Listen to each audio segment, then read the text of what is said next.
बिस्मिल्लाहिर्रहमानिर्रहीम जी, अस्सलाम वालेकुम। मैं हुमारी अली, आप देख रहे हैं मेरा चैनल। आमना का गिफ्ट रईस के घर से बरामद। आमना का ड्रामा बुरी तरह से फ्लॉप हो चुका है। आमना और रईस के सीडीआर फरहान के सामने आने पर शोहर के तो तोते उड़ गए। उसने सोचा भी नहीं था कि ये सब चीज़ें इतनी जल्दी एक्सपोज हो जाएंगी। क्या आमना को जिंदा छोड़ना फरहान को अपनी गलती लगना शुरू हो गया है? केस अचानक से कैसे रुख बदलने लगा? आमना के सख्त दिन शुरू हो गए हैं। पुलिस भी आखिर फरहान से ताउन क्यों कर रही है? एक एक करके मुल्जिमान को रिहा भी किया जा रहा है। रईस के माँ बाप आईजी के दफ्तर पहुंच गए और इंसाफ का मुतालबा करना शुरू हो गए हैं। एक बड़ी धमाकेदार चीज जो है आज की वीडियो में शामिल करने जा रही हूं, जिससे पता चलता है कि अब फरहान को अपनी गलती का एहसास होने लगा है और उसने भी मुद्दा उठा के किसी और पर फेंकने की कोशिश की है। क्या वो सच बोल रहा है? क्या उसको अंदाजा नहीं था कि उसकी बीवी इतनी हद तक आगे जा पहुंची है कि जब ये चीजें खुलेंगी, एक्सपोज होंगी, दुनिया के सामने आएंगी, तो वो किस तरह से हैंडल करेगा? आज की वीडियो में इस पर हम बात करेंगे। आपसे रिक्वेस्ट है कि अगर अभी तक आपने मेरे चैनल को सब्सक्राइब नहीं किया तो कर लें, इससे हमारी हौसला अफजाई होती है। आमना का असली चेहरा बेनकाब होने के बाद फरहान भी उसका साथ छोड़ गया है। आमना के वालिदैन, पेरेंट्स जो हैं, वो पहले ही आमना का साथ छोड़ के जा चुके हैं और आमना इसकी वजह बता रही है। बड़ी अजीबोगरीब कहानी कि जी वो एंकर्स मुझे कहते हैं कि अपने ऊपर सारा इल्ज़ाम ले लो। किसी एंकर की जरूरत थोड़ी हो सकती है कि वो तुझ जैसी चालाक जो है मक्कार वैम्पायर को कोई पट्टी पढ़ाए और तुम जो हो वो पट्टी जो है आराम से तोते की तरह बोलना शुरू कर दो। बिल्कुल भी नहीं। तुम तो पता नहीं कितने लोगों को खा चुकी हो। तुम तो ऐसी खातून हो जिसके साये से भी जो है वो डर लगता है, जो अपने शोहर को भी बर्बाद कर गई, अपने बच्चों को भी बर्बाद कर गई और 22 साला रईस को भी खा गई है। अच्छा जी, फरहान ने पुलिस और मीडिया को कहना शुरू कर दिया है कि मैंने तो रईस का कत्ल ही नहीं किया। हाँ जी, बिल्कुल आप सही सुन रहे हैं। फरहान ने ये कहा है कि मैंने रईस का कत्ल नहीं किया। वो घर आया ज़रूर था, मुझसे लड़कर वो वापस चला गया। उसके बाद वो कहाँ गया, किसने उसको कत्ल किया, किसने उसकी लाश को जलाया, मुझे तो पता ही नहीं है। मेरा तो इससे लेना देना नहीं है। मैं तो आमना को लेकर लॉन्ग ड्राइव पर जो है गया था। फरहान ने ये कहानी क्यों बदली है, इसकी दो वजूहात जो हैं वो हमें समझ आती हैं, हमारे सामने आई हैं। आमना और रईस का सीडीआर जो है वो साबित करता है कि दोनों एक दूसरे को कॉल करते थे। लोकेशंस जो हैं वो सेम होने से प्रूफ होता है कि दोनों मुलाकातें करते थे, मिलते थे। दूसरे रईस के भाई ने रईस के सामान से आमना की कुछ चीज़ें जो हैं वो भी बरामद की हैं और पुलिस को बताई हैं कि जी दोनों का चक्कर था, वो उसको गिफ्ट्स भी दिया करती थी। फरहान मांगा मंडी पुलिस स्टेशन में बहुत ही आराम से रह रहा है, सुकून से रह रहा है। उससे मुलाकात करने कुछ बाअसर लोग भी आए हैं। इसका कुछ ताल्लुक है ऊपर और ये उनको इस्तेमाल कर रहा है। खाना पीना इसका बड़ा शानदार है, कपड़े भी रोज़ बदलता है, अच्छे कपड़े भी मिल रहे हैं, एसी वगैरह सब कुछ चल रहा है। तो ये बड़े सुकून से वहाँ पे टैके से रह रहा है। जब फरहान के कानों तक ये खबर पहुंची कि आमना तो उसे भी बेवकूफ़ बना रही है, तो उसने अपना बयान तब्दील कर दिया। यानी कि पुलिस उसको बता चुकी है कि उसके सीडीआर से, आमना के सीडीआर से जो है वो बहुत सारी चीज़ें ऐसी निकली हैं और वो नंबर जो है डेफिनेटली पुलिस कितना जो है वो बचाएगी। पुलिस ये तो नहीं बोल सकती ना, झूठी सीडीआर तो नहीं पुलिस अदालत में पेश कर सकती। अब मामला क्या हुआ? मामला ये हुआ है कि फरहान ने एकदम से यू टर्न लिया। ये वही फरहान है जिसकी वीडियोस ऑन रिकॉर्ड मौजूद हैं, जो कहता है कि मैंने गैरत के नाम पे कत्ल किया है। एक बंदा रिकॉर्डिंग्स में, वीडियोस में, हर चीज़ में एक्सेप्ट कर चुका है कि मैंने कत्ल किया और उसके बाद वो कहता है कि मुझे नहीं पता किसने कत्ल किया है। यानी कि यार आप अवाम ये इतनी चूंटियाँ हैं। इमरान खान कहा करते हैं कि जी हम चूंटी हैं। बिल्कुल जी, अवाम पाकिस्तान की चूंटी हैं। एक बंदा कत्ल को मान रहा है, ठीक है, उसने सारी दुनिया के सामने कहा कि मैंने कत्ल किया और अब अचानक से वो यू टर्न लेकर कहता है कि जी मैंने तो वो कत्ल नहीं किया। और उसकी वजह मैंने आपको बता दी कि सीडीआर वगैरह निकल आई है जिसमें उसे पता चला है कि आमना झूठ बोल रही है, आमना उसको भी बेवकूफ़ बना रही है। फरहान का भाई जो है वो पहले ही पीछे हट चुका है, उसको बेल वगैरह भी मिल चुकी है। पुलिस ने अब फरहान के भाई को क्लीन चिट देकर छोड़ दिया है। यानी कि वो ये कहते हैं कि जी फरहान के भाई का कोई ताल्लुक नहीं है, फरहान के बाप का भी कोई ताल्लुक नहीं है। हालांकि ये लोग वहाँ पे मौजूद थे। रईस के जो भाई हैं जिनके मुद्दत में एफआईआर दर्ज है, वो कहते हैं कि जी भाई भी है फरहान का, बाप भी इन्वॉल्व है, ये सारे लोग इन्वॉल्व हैं। फरहान जो गैरत के नाम पर कत्ल की स्टोरी सुना रहा था, डंके की चोट पे बता रहा था कि जी गैरत के नाम पे मैंने कत्ल किया, और उसको लग रहा था कि जी पाकिस्तान की आवाम जो है वो कहेगी बहुत अच्छा किया, तुम्हारी बीवी मासूम है और तुमने गैरत के नाम पे कत्ल करके बहुत तीर मारा है। अब वो जी एकदम से इनकारी हो गया है कि मैं आमना के गुनाह पर जो है वो पर्दा क्यों डालूं, अपने सर पे क्यों लूं। रईस को जी कत्ल करने या जलाने की कोई फुटेज या वीडियोस वगैरह तो मौजूद नहीं है।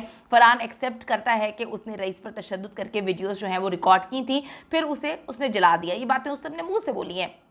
उसके बाद उसे जी आमना ने कत्ल किया या रईस के दोस्तों ने, ये अब उसको मालूम नहीं है। कितनी अजीब सी बात है कि वो अब अपना जो है ना अपना गिरेबान उसको उसने अंदर झांका और उसने सोचा कि भाई मैं तो इतना गलत आदमी नहीं हूँ, मेरी बीवी के तो झंडे लग गए हैं, तो मैं अब अपने ऊपर कत्ल क्यों लूँ। आमना ये सब देखकर मजीद इंटरव्यूज़ देने से जो है वो इनकारी हो गई है। वो मीडिया वालों पर इल्ज़ाम लगा रही है कि मुझे तशद्दुद का निशाना बनाकर, डरा धमका कर जो है मीडिया वालों ने कहानी मुझसे, मेरे मुंह से उगलवाई है।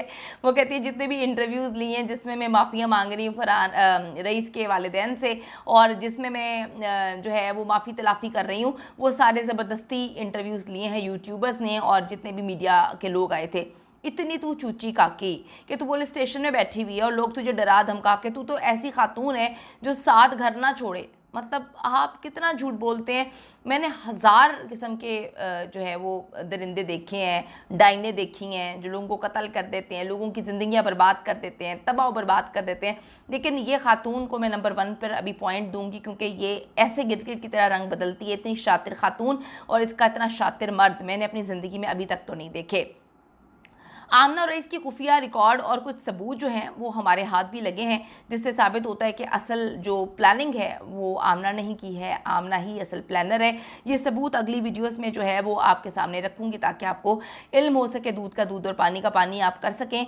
अच्छा जी, फरहान अब सिर्फ खुद को बचाने की कोशिशों में लगा हुआ है। उसने कहा है कि रईस उसके घर जो है वो डाका डालने के लिए आया था, उसके साथ 2 लड़के और थे। रईस के जो है पकड़े जाने पर ये तीनों जो है मेरे घर से भाग गए। थोड़ा सा मैं आपको याद करवाती चलूँ, जब कोई इंसान इतना झूठ बोलता है मुझे बहुत गुस्सा चढ़ता है, बहुत ज़्यादा। मेरे ख्याल में नॉर्मल लोगों को गुस्सा ही चढ़ता होगा। इन्होंने जिस दिन कत्ल किया उसके बाद इन्होंने पुलिस कस्टडी में कहानी पुलिस को भी सुनाई और जो यूट्यूबर स्टार्टिंग में गए हैं उनको भी कहानी सुनाई। इसने बताया कि जी किस किस तरीके से ये सब कुछ था, मेरी बेटी को तंग करता था, मेरी बेटी की इज़्ज़त महफूज नहीं थी, मेरी बीवी की इज़्ज़त महफूज नहीं थी, ब्ला ब्ला ब्ला ब्ला। मारा पीटा इसने कहा जी पहले मैंने खुद ही किया था। उसके बाद पुलिस ने सीसीटीवी फुटेजेस किसी पेट्रोल पंप के लिए, तो उसमें आमना भी साथ बैठी हुई थी, दोनों मिलकर उसको जो है जलाने के लिए गए थे। फिर इसने ये भी कहा कि मैंने जला दिया था।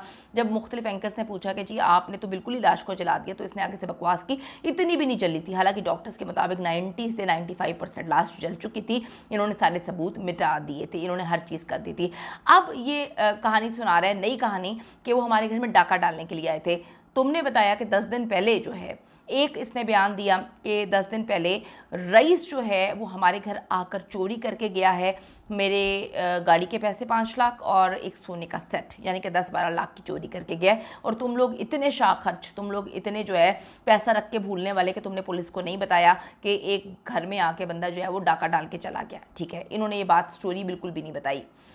अब फिर रईस ने ये फरहान ने एक और जगह इंटरव्यू दिया कि मेरी बीवी को इतना तंग करा था, मेरी बीवी तो इतनी मासूम थी, इतनी भोली थी कि इसने जान छुड़ाने के लिए उसे अपना सेट भी दे दिया, 5 लाख भी दे दिए। यानी कि यार आप लोग कितना झूठ बोलेंगे, कुछ खुदा का खौफ भी करना होता है इंसान ने।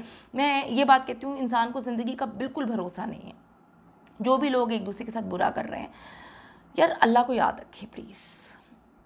मैं कहती हूँ कि हम सीसीटीवी कैमरों की यहाँ पे फुटेजेस ढूंढ रहे हैं ना, 24/7 इर्द गिर्द फरिश्ते बैठे हुए हैं, तो बस कर दें यार। आप कितना किसी के साथ ज़्यादती करेंगे। मेन एजेंडा ये है कि लोग लोगों के साथ बुरा करते हैं। आप लोग मैसेजेस लिख रहे हैं कि जी कोई सबूत नहीं मिला कि आमना का जो है वो रईस के साथ अफेयर था।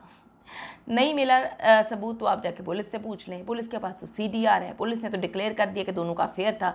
यानी कि मतलब क्या फजूल बातें हैं। आमना इंटरव्यू देती है और कुछ सस्ते गिरे हुए लोग जो हैं, जो मेरे ख्याल में अपनी माँ बहन बेटियों को भी इस तरह के काम करवाते होंगे, वो आके कहते हैं कि जी आमना सही है। देखें, अफेयर चलाना उनकी अपनी मर्जी थी दोनों की, कत्ल करना काबिल मसम्मत है। बिल्कुल एक सोसाइटी में किसी को हक नहीं है किसी को कत्ल करें। अब ये यू टर्न ले रहे हैं, इन्होंने झूठ बोलना शुरू कर दिया है और इन्होंने इल्ज़ाम लगाया है कि रईस अपने 2 दोस्तों के साथ हमारे घर आखिरी दिन डाका डालने आया था। तुम तो पहले कह चुके हो कि वो चोरी करके सोने का सेट और 5 लाख ले गए। इतने तुम अमीर हो कि तुम्हारे घर में हर वक्त ही डाका डालने के लिए जो है रईस आता रहता है, उसके पास और कोई काम नहीं है। इन्होंने जी अब बात यह है कि बाद 2 लड़कों पर इसने इल्ज़ाम लगाया। रईस को कत्ल करने के बाद इसने आग लगा दी और फिर इसने कहा जी मुझे फंसाने के लिए मेरी बीवी आमना के साथ वीडियो कॉल का एडिटेड जो है स्क्रीनशॉट पुलिस को दे दिया गया। ये स्क्रीनशॉट भी जाली है बकौल इसके। लेकिन बात यहाँ पे स्क्रीनशॉट से बढ़ चुकी है, वीडियोस और सीसीटीवी फुटेजेस भी सामने आ चुकी हैं। Wait for the next video, बहुत सारी चीज़ें जो हैं वो बेनकाब होंगी। इन्होंने तो झूठ का जो है ना बाजार गर्म किया हुआ है, बेशरम किस्म के लोग हैं, इनको जो है मरना भूला हुआ है। जितनी भयानक मौत इन्होंने रईस को दी है ना, यकीन करें मैं कहती हूँ कि अगर इस दुनिया में पाकिस्तान में ये बच भी जाते हैं ना, सिस्टम हमारे ऐसे हैं, अल्लाह को आप किस तरह से जो है वो उसके आगे झूठ बोलोगे। कुछ खुदा का खौफ करो, इतने नीच और गिरे हुए लोग हैं और वो भी लोग जो इनको सपोर्ट करें, खुदा का खौफ करें, डरें अल्लाह से। किसी का बेटा जो है ना वो इतनी बुरी तरह उसको मौत दी है ना, मैं कहती हूँ कोई दुश्मन को भी नहीं दे सकता। और अफेयर तो दोनों का था, दोनों अपनी मर्जी से रिलेशनशिप पे थे, फिर इतनी भयानक मौत देने की वजह क्या बन सकती है।